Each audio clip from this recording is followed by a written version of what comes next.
Welcome to the call. My name is Charles Chamberlain, and I'm the Executive Director for Democracy for America, which has been empowering 1 million members across America to fight for progressive change for the last 10 years.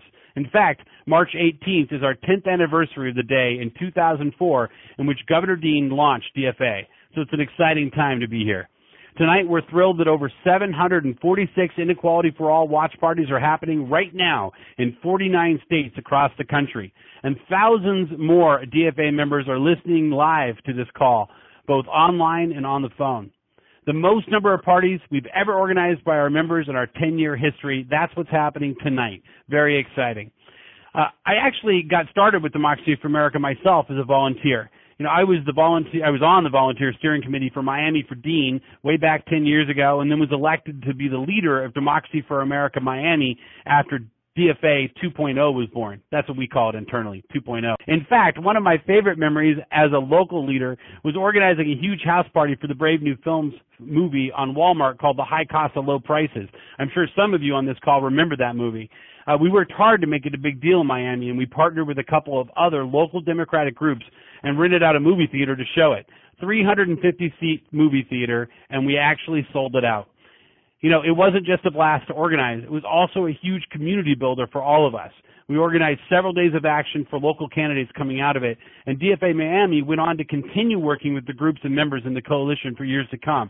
So I tell that story because I hope that many of you, whether there's 5 people at your house party tonight or 50 or 500, I hope that your party tonight leads to the same kind of success and helps us all build a movement to raise the minimum wage nationwide. So now we know that many of you have had a chance to see the film already, and many of you will watch it later tonight, depending on which side of the coast you're on. So during this call, we'll focus on the broader issue of income inequality and what we can do about it. During this call, which should last about 30 minutes, we're going to hear from former Secretary of Labor Robert Reich for an update about the state of inequality in America, and then Senator Elizabeth Warren about the campaign in the Senate to raise the minimum wage and the national political implications of the fight ahead. We'll close by taking a few questions from a few events across the country. And of course, this is Democracy for America, so we're not just meeting tonight to watch a great movie and hear from great leaders.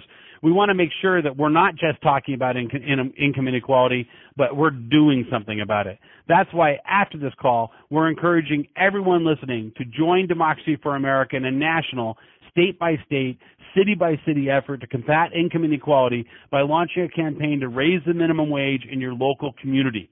That can be done using DFA's YouPower petition platform at democracyforamerica.com/minimum wage. And with that, I'd like to pass this over to the man of the evening, the star of the film, former Secretary of Labor Robert Reich. Thank you, Charles, enormously, and thank all of you for joining us tonight. I want to thank Democracy for America. This is the kind of, Charles, when you said something about 500 people in somebody's living room, I got a little nervous. I hope there aren't that many people squeezed into any living room, but I do appreciate your interest. And those of you who have seen the movie Inequality for All, the movie directed by Jake Kornbluth, who unfortunately can't be with us tonight, but really deserves the credit. He's a genius. He put together a movie about inequality that I thought was not possible to make. And it's been it's been received far beyond our expectations, enormously popular. Those of you who haven't seen it yet, I hope you do enjoy it. We did it. I'm going to take just a few minutes here and talk about why we did it and what we're hoping for, and really how to undertake social change in this country. We made the film to clarify the growing problem of inequality in the United States, and to enable people to see it's not a matter of individual villains, it's not a matter of individual people doing the wrong thing, it's a matter of the system being out of kilter, given the forces that are working on the United States economy and also on our democracy. The inequality we're having right now, this is a particular factoid that I was not aware of and Jake wasn't aware of when we did the movie, but since the recovery began in 2009, 95% of all of the economic benefits have gone to the top 1%. Now, there's no way that we can have a buoyant economy and rapid growth and any kind of recovery at all in terms of jobs and wages without a middle class, a lower middle class, a working class, and poor people who have enough money in their pockets to turn around and buy things. In other words, there's not enough purchasing power in the bottom 99% to get the economy out of first gear. This is why this economy has been, this recovery has been the most anemic on record. It's why the wages of most people are going nowhere. In fact, the most recent data we have is that if you're an hourly wage worker, and that covers about 80% of all workers in America, they get paid on an hourly basis. If you're an hourly wage worker, your median wage has been dropping adjusted for inflation. Median household incomes have been dropping for the last 4 years adjusted for inflation. So this really isn't much of a recovery. This is again, it's better than a Great Recession, but the economy is still very fragile, and the fragility and the lack of economic mobility, the lack of economic activity, the huge job problem we have is directly related to widening inequality. Those of you who've seen the movie understand this. More people have got to get this. Sure, it's a matter of fairness, a matter of public morality, but this is also fundamentally a problem for our economy. It's also a problem for our democracy. I mean, one of the reasons that so many people feel so cynical these days, so disenfranchised, so powerless, is because money is basically taking over our democracy. The problem is, and that in turn is obviously related to inequality, because power follows money. The more money and wealth go to the top, the more power is going to the top. Obviously, decisions like Citizens United against the Federal Election Commission had made it worse. But as the great jurist Louis Brandeis said in the late 19th century, a time of similar huge gaps between the top and everybody else, he said we can either have great wealth in the hands of a very few people, or we can have a democracy. But we can't have both.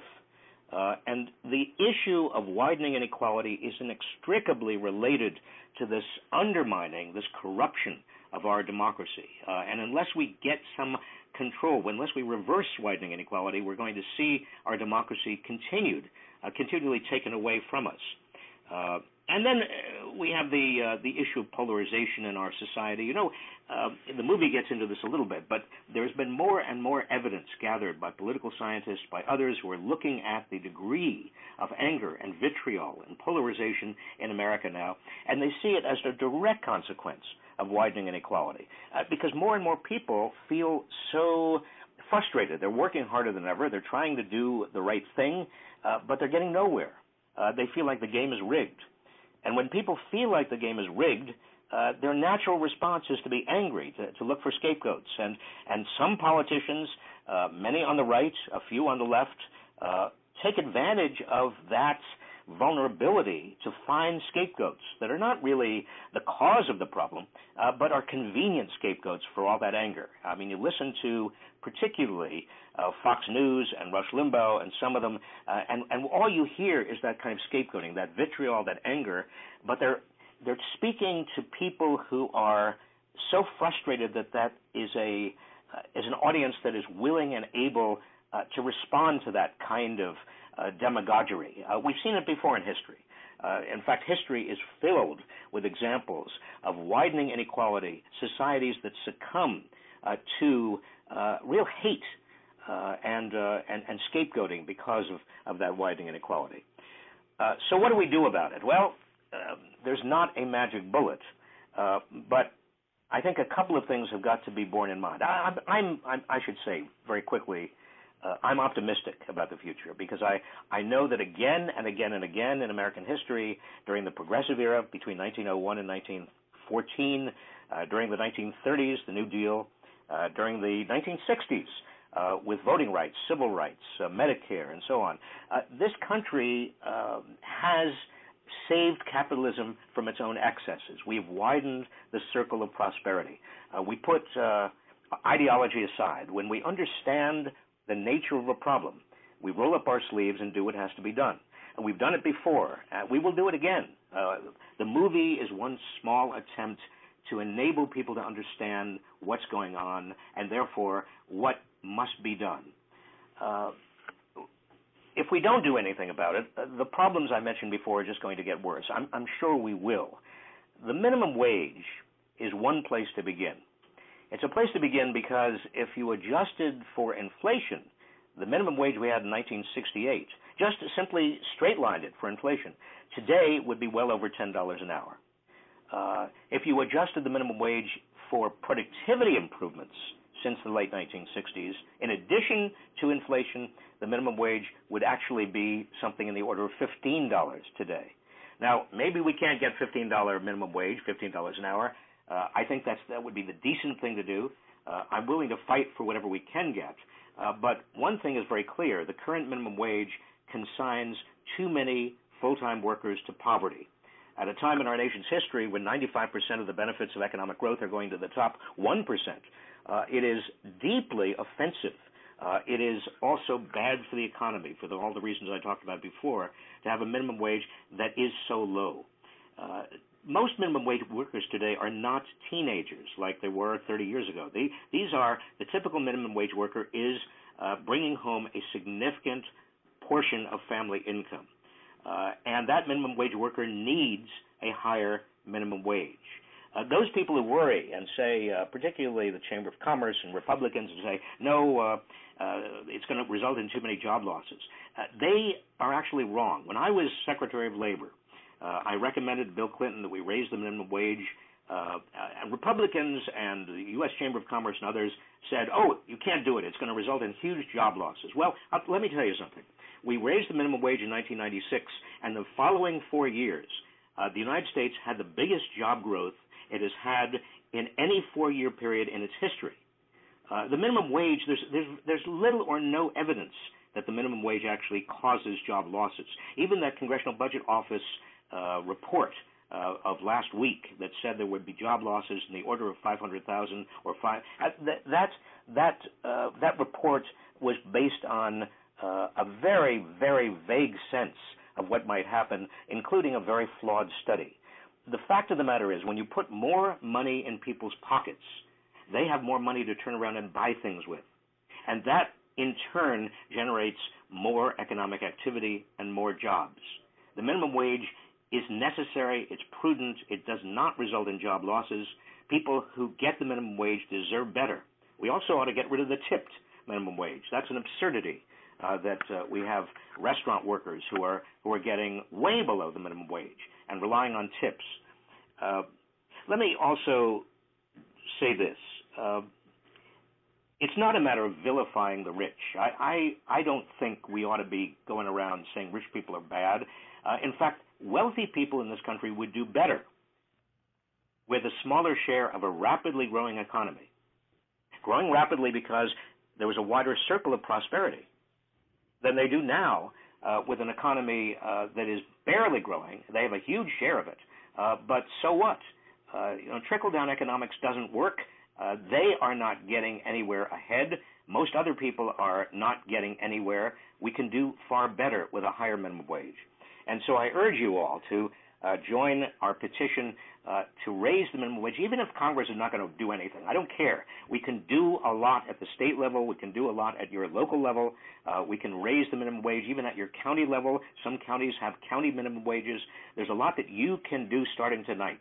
And this is the beginning of our movement to generate a prosperity for everyone, a movement for shared prosperity, a movement against the savage inequality that has taken over and is taking over our economy and our politics. And Charles, on that note, let me at least. Excellent. Yeah, excellent. Thank you, Secretary. That was fantastic and very well put. And thank you for making, such a powerful film. I think you'll be excited to hear that our team just let me know the numbers for tonight while you were talking. And between the house parties, people dialing directly into this call and the live webcast, we have over 7,000 people participating tonight nationwide, hearing this call and finding out about how we're going to start a movement moving forward.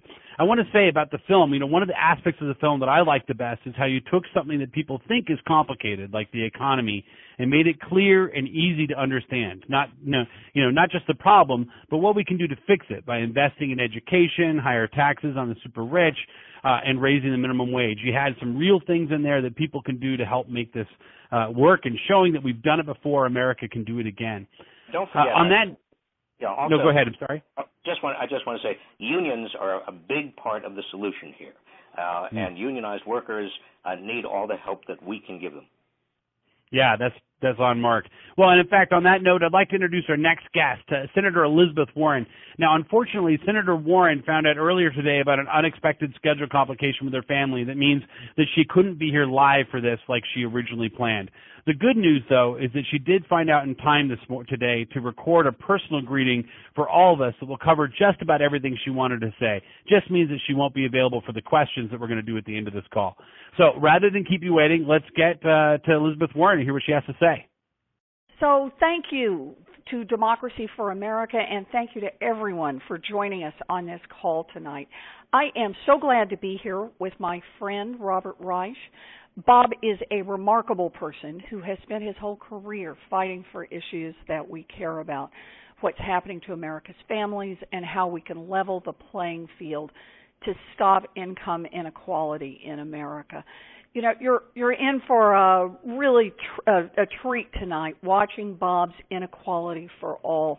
The documentary is fabulous, and so I know it's going to be a great evening. Before I ran for the Senate, I was a professor, just like Bob, and I studied bankruptcy, why America's middle-class families were going broke. And what Bob is going to show you tonight is that it wasn't that everyone just suddenly decided to go on a shopping spree at the mall. No, America's middle class has been getting hammered, and the system is rigged against them. Coming out of the Great Depression, America was at a crossroads. The future of our economy and our democracy was at stake. We came together as a country and we made a crucial decision, a decision to invest in ourselves, in our kids, and in our future. And for nearly half a century, that is exactly what we did. And it worked. For nearly 50 years, adjusted for inflation, America's GDP went up, and America's average household income went up. In other words, as our country got richer, our families got richer, and as our families got richer, our country got richer. And then, about 30 years ago, our country moved in a different direction. New leadership attacked wages, they attacked pensions, they attacked health care, they attacked unions. And now we find ourselves in a very different world from the one our parents and grandparents built.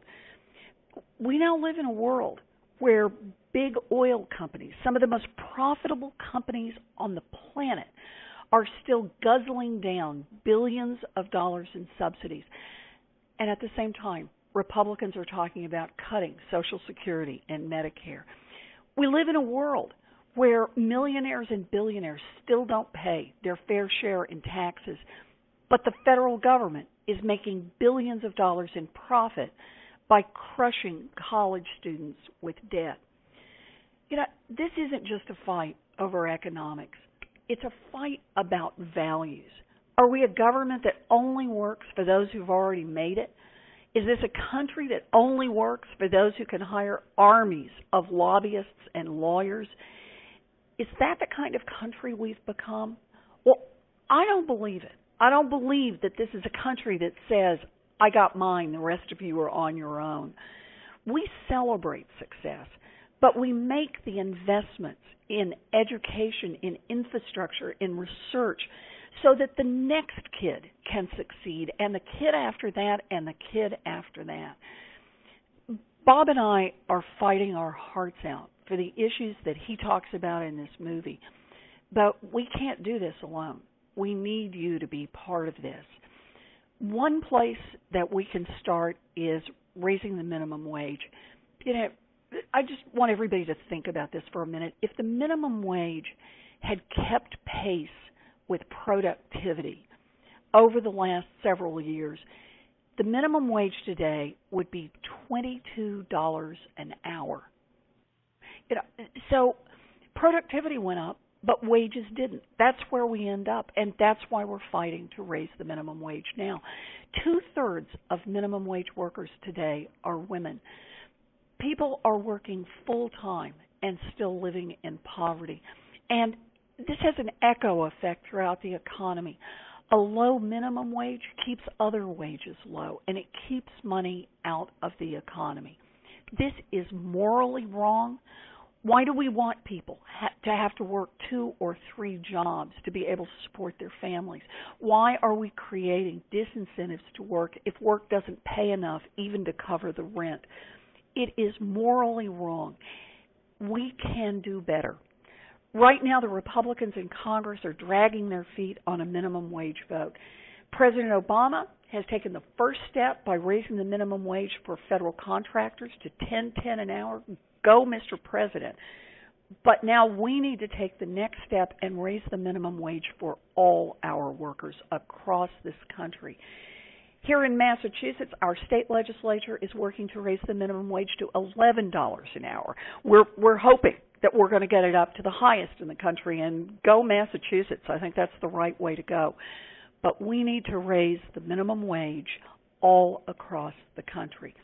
So I want to put in one pitch before I wrap up here, and that is what everyone on this call can do right now. Democracy for America is making it easy for you to get organized. That's the idea here. Start a U-Power petition to raise the minimum wage in your own community. You can help get this started. This is grassroots.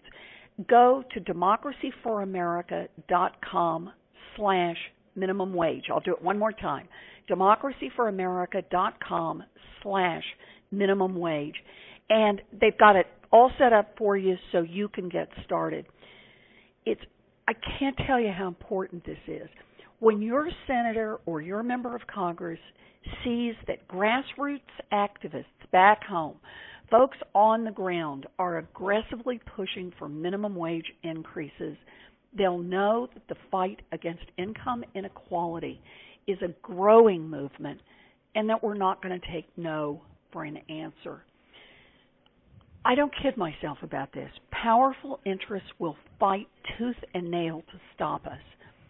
But we beat them before, and we can beat them again, town by town, state by state, all across this country. So this is what we got to do, and we got to do it together. I want to thank Bob again for this incredible documentary that shines a light on what's happening. So everyone, enjoy the show, and when you're done, let's start fighting back. Bam. Wow. Senator Warren nails it, of course. Not that should be a surprise. And it's a perfect lead-in to Jay. Jay Henderson on our team is going to quickly tell you how you can get started with the U-Power campaign right after this call. Jay? Great. Thanks so much, Charles, and thank you so much to Senator Warren. She put it much better than I could, but I'll fill in a few more details. It was a pleasure working with so many of you to create Inequality for All watch parties. And now I can't wait to turn that momentum into raising the minimum wage all across the country. So here's how you get started. You go to democracyforamerica.com/minimum wage, and we have a template set up for you. All you need to do is personalize it to your community. You set the wage amount, you set the details, and you get started, and we'll help you all along the way. That means connecting you with existing campaigns and giving you all the resources you need to succeed. And already DFA members have gotten started, from Brenda Toomey and Phil Newton to J.B. Hall. So it's that easy. I hope you'll start one right now. And even if you don't, we'll be following up tomorrow with how you can get started on your U-Power minimum wage campaign. So thank you so much for all that you're doing. And back to you, Charles. Thanks, Jay. I do want to emphasize that your U-Power campaign, the power is in your hands. And that means that whether you think the appropriate thing in your community is to fight for a $10.10 minimum wage increase, or to fight for $15 an hour like they're doing in Chicago or Seattle, or if you want to fight for a higher wage based on the productivity, the numbers that Secretary Reich and Senator Warren talked about. In fact, Secretary, I would like to ask the first question real quickly, because I noticed that, when you were talking, you talked about the adjusted for productivity, that the wage would go up to $15 an hour or higher. And I just heard Senator Warren say $22 an hour, and I've heard from a few others $19. So I'm wondering, Can you explain either the difference between these numbers? Is it about inflation, or how do we come up with a number of 15 or 22? Well, it's very simple. Productivity of the typical worker has doubled over the last 35 years. And that means that even the low-wage worker, even the McDonald's worker, is generating about twice as much output because he or she is surrounded by a lot of machinery, a lot of technology that was not available before. Those profits, rightfully, some of those profits ought to be going to the people who are on the front line. That's the way it used to be in America. We used to have a social contract of sorts that basically said, look, everybody's going to share in the productivity gains. And for 30 years after World War II, we did. Now, if you double productivity, more than double productivity from 1968, and you adjust for inflation, you get a minimum wage that is at least $15 an hour. I think that Senator Warren's $22 is certainly defensible, but at the very least, it's $15 an hour. It's so much higher than what we're talking about today. I mean, today's minimum wage is $7.25 an hour, the federal minimum wage, and that's simply disgraceful. Yeah, that is exactly and well said, on point. All right, with that in mind, let's start going to some of these parties we have around the country and see if we can get a couple live questions. I understand that we have Dee Ivy on the line from New Mexico, who has a house party of 50 people happening right now. Dee, are you on the line? Yes, can you hear me? Yes, we can. Well, my question for Secretary Reich, is Senator Warren still with us? Senator Warren, unfortunately, was on tape, so she's not with us, but Secretary Reich and I are here to answer your questions. All right. Well, I'm all for raising the minimum wage. I'd love to see it at 22. But until we get there, what I've learned from my friends that are receiving government benefits, SNAP, housing assistance, and so forth, when I talk about raising the minimum wage, they say, well, be careful. What about the cliff effect? They call it when they get a 50-cent raise or a dollar raise, and they lose more benefit than the raise that they get will cover. So my question is very real. So my question is, how do we work for increasing the minimum wage and yet guard against this cliff effect so we don't do more harm than good? Well, Dee, this is Bob Reich. Let me respond. First of all, the cliff effect that you're referring to, the phase out of benefits, doesn't happen at the minimum wage or even near the minimum wage. For most people in most states, with regard to most benefits, it's much higher than the minimum wage, where you get any kind of a diminution at all of those benefits.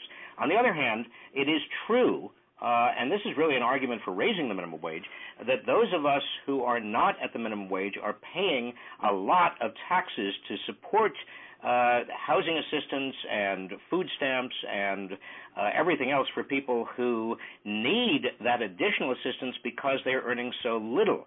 In fact, our tax dollars are, in effect, a form of corporate welfare. If Walmart, for example, was doing what Walmart should be doing, it would be paying its people enough that they would not be dependent on all of these government benefits. Excellent. That's a great point. All right, let's move to Texas, where we have Christy Humble on the line from her party. I believe you have about 17 people at your party. Are you on the line, Christy? Yes, we're here. Great. Excellent. Let's hear your question for Secretary Reich. Okay, thanks. We have kind of been discussing how we're in a very red state, and it can sometimes be kind of discouraging. So we're kind of looking for what are some specific kind of working strategies that you would recommend for addressing this type of issue and developing some kind of a vision of hope for our middle class when we're dealing with people that have such polarized views of poverty and trickle-down economics. Well, Christy, one thing that you might be doing, the reason I think that starting a local raise the minimum wage in our county or our city campaign has a lot going for it, and why I think what Democracy for America is after is such a good idea is that by starting locally, by working locally with your friends, with your neighbors, with working people around you, you can build a kind of momentum that carries over beyond the locale. we are segregating by income, but we're also segregating according to where we live ideologically. A lot of people who in red states, there are these little blue pockets in red states, but most of our cities, most of our counties are actually more purple than they are either blue or red. There are a lot of independents, a lot of people who understand the arguments that we've been putting forward tonight about why the minimum wage ought to be raised, and could be quite convinced that in their locale, given what they know about minimum wage workers, given who they know is working at the minimum wage, that they deserve something better. And that momentum, that organizing, that mobilizing, that energizing around something that is attainable is the first step toward actually building a movement. Secretary, one of the questions when we went out to members and asked as they signed up for this call, a lot of people put in questions for you, which you had to go through. And obviously, we're not going to have time to cover all the questions on this call, so we've had to pick some of the choice ones. But I want to tell you that one of the most common questions that we got was whether or not you and Elizabeth Warren would run together for president. So what do you think on that idea? Well, we're definitely not going to run together for president because you can't have two presidents. Well, actually, maybe you could. I don't know. I haven't looked at the Constitution lately. I'm obviously... Well, actually, maybe a more serious question I would ask is, you've been Secretary of Labor. I would love to know whether or not you've ever thought about whether or not you should run for Congress. It seems like you'd be somebody fantastic to be in Congress, and I've heard this question from DFA members as well. Have you thought about that? Is that something we're looking at for the future? Well, not really. I'm trying to do what I can. Elizabeth Warren is doing a wonderful job in the Senate, and I my hat is off to her. I think, though, that if we don't get a candidate or a set of candidates in 2016 who are taking this issue with the seriousness it needs to be taken, I think that there will be a lot of people, Elizabeth Warren, others, maybe even me, who will toss our hats in the ring because it has to be addressed. I don't think we need to get hung up on who's going to do it at the present time. I think we've got to be mobilized enough so that whoever becomes the candidate of the Democratic Party, or even for that matter the Republican Party, understands that there is already a parade, and that they ought to get ahead of that parade. They ought to get in front of that parade to widen the circle of prosperity, to get a shared prosperity, to reverse the tide that we have toward a kind of savage inequality, to raise the minimum wage, to make the tax code fairer for working people, to make sure that we have the investments in education and in infrastructure we need for the next generation, to make sure that the inequality we're now seeing just doesn't compound itself because people at the top who are very wealthy get all of the corporate subsidies and tax benefits for themselves that entrench their position. Again, I don't want to get hung up, and I don't think anybody wants to get hung up at this point on who's going to be doing the actual deed of running for office. The most important thing is we mobilize and organize and energize people around us to create a movement that makes it easier for almost anybody who's running for office to put into effect what needs to be done. Excellent, excellent. Well, you have my vote. In fact, I'm going to go to democracyforamerica.com right now and use our UPower platform to draft you to run. No, seriously, I'm very excited and think that your points that you made there are on top of it. Let's go to our... I also think I'm too short. I think in the Constitution, there is a 5-foot minimum height limit. I don't think that's true. Fortunately, I don't think that's true. I think we've had some short presidents in the past. I think you'll do just fine. Let's go to a question from another party. We have Martha in Fox Point, Wisconsin, with her party. Martha, are you on the line? Hello. We are... Fox Point is a suburb of Milwaukee, and we are within Milwaukee County. And the Milwaukee County Board passed a couple of weeks ago a veto-proof living wage ordinance. And because the county exec, Abley, who is a dino, would veto the ordinance, that's why we had to get it, veto-proof. But now what is happening is Governor Walker and the Republican legislatures is trying to pass a bill this coming Monday which would not allow cities or counties to pass living wage minimum, or minimum wage ordinances at local levels. And so this would really obviously affect Milwaukee County, the contract workers, and also workers in Dane County where Madison is. So do you have any ideas of a recourse? Martha, I know that there are, and they tend to be inspired and run by Republicans, efforts in many states to prevent locales from having living wage ordinances or even raising the minimum wage in their locale, in their county, in their city. I think that what we ought to do, those of us who understand what's going on and understand the problem and are in favor of a much fairer economy and want the minimum wage raised, what we ought to do is let Republicans fall into the trap, and I think it is a trap, of appearing just exactly who they are, being against raising the minimum wage and being against average working people in so many respects. I mean, in 2014, we're having a midterm election this year, this November. We're having a presidential election in 2016, and the entire House of Representatives is going to be up in both years, but we also have a third of the Senate up in 2014. We have another third of the Senate up in 2016 and a presidential election. Most of this country, if you look at polls, over 65% of Americans want the minimum wage raised. So if Republicans are going to be recalcitrant, if they're going to prevent even Milwaukee County from raising its own, deciding on its own that it wants to raise a minimum wage, then they're going to be smoked out. People are going to see exactly who they are, what they are, and they're going to vote them out. Excellent, excellent. All right. Well, I think it's about time to start wrapping up, but I do want to say a couple things. One is, we're going to continue this conversation tomorrow. Jim Dean will be on the Jeff Santos show tomorrow, which is carried on RevolutionRadioNetwork.com and several radio stations in Boston, Philly, Tampa, Cleveland, and has a call-in number if you want to write it down of 877-489-9421. That number is 877-489-9421. And Jim Dean will be on the show at 3 o'clock tomorrow Eastern Time for anybody who wants to hear the conversation continue on the Jeff Santos show tomorrow. I want to thank you, Secretary Reich, for joining us on the call tonight. Thank you very much. Okay, if I may, let me thank you, please, too, and thank Democracy for America, and Christy, and Dee, and Martha, and thousands of you who have tuned in. Let me thank you, and also just remind you, it's up to us.